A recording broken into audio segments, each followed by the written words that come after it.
Can I ask you then, because you mentioned an interesting word here, and I think that, to be fair, this is a reality, whether we in Europe recognise that or not. The word cynicism, that there has been a sort of degree of perhaps even cynicism when it comes to regional conflicts around the world that's not affected directly Europe.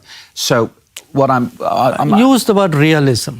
Realism, cynicism, but the fact that you're capable of looking at other interests than just the fact that, for instance, that a country has been invaded. Well, is there interest to us that differs from the values perspective? But what I want to ask you is, do you see a world coming now, in the years ahead, where that kind of, and you may use another word than cynicism, realism, where that kind of cynicism, my word, will be sort of play a larger role in how we intervene with each other, how we, are with each other as countries?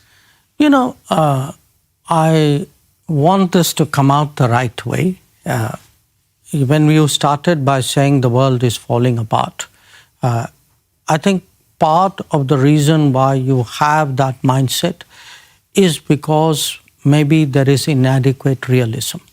That what, in the case of Europe, to be very honest, you had found a sweet spot where largely security concerns were taken care of through the American relationship.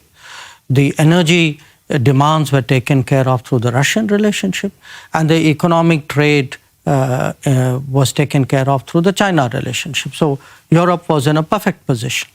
Now, what has happened in the last 4 or 5 years is each of these aspects have come under stress, to put it mildly. To put it mildly, yes. Yes. So now this has, to my mind, calls for two kinds of responses, but obviously this is something Europe has to decide. On the one hand, obviously, Europe has to be strategically more self-reliant or more autonomous, or be much more multipolar in its thinking. Stronger militaries. Well, not just stronger military. In fact, I have a view that it should be more economic relationship, and I have I have a self-interest there. But also, I think Europe has to be more realist about the world. That Europe could take positions. The whole idea of we will change the world through trade. We will influence them through negotiations. They will become more like us. Now, that, to some extent, you could afford that kind of thinking because somebody was dealing with the nasty stuff and you didn't have to get your hands dirty. Now, today, that era is behind you. So, in that sense, why I use the word realist, I do think, Europe is not just entering a multipolar world. Europe is also entering an era of greater realism, where it will require, decisions and resources and sacrifices and, in a sense, an understanding of the world, which perhaps you could afford not to have earlier.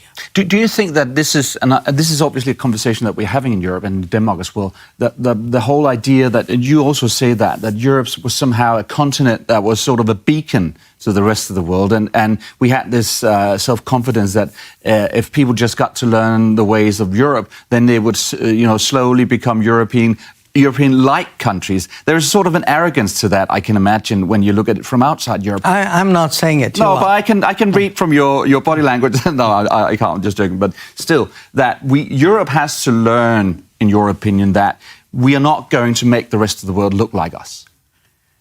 Yes, but I do think that there are many things where Europe can bring value. Europe can contribute to the larger direction and evolution of the world.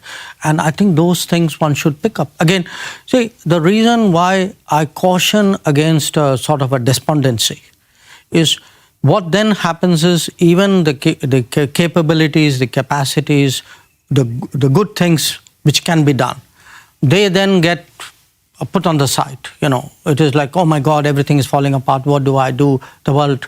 the world's such a difficult place, nobody knows how to handle it. You don't want to go there. I think there has to be, in a sense, a much more clinical view about, the opportunities, the challenges, the predicaments, the situations, the solutions. And I say this, as someone who's lived in Europe and worked with Europe for many, many years. I think there is a lot that Europe can do for the world and with the world, and we are a very good example. I mean, when I come here to Denmark, to me, when I talk about a green strategic partnership, or if I say, okay, this is a part of the world where, many of the major global challenges can be talked about and discussed and worked upon. So for us, I mean, right now, one of my biggest objectives in Europe is to accelerate the free trade agreement. And I look at the free trade agreement not just as a business deal. I mean, to me, it's a much deeper connect between Europe and India, and a connect which is not without its strategic implications and overtones. So Europe has value. Europe is a good partner. It's our largest economic partner. It's a very important political partner. It's increasingly a security partner. I mean, many of our key security relationships are with individual European countries.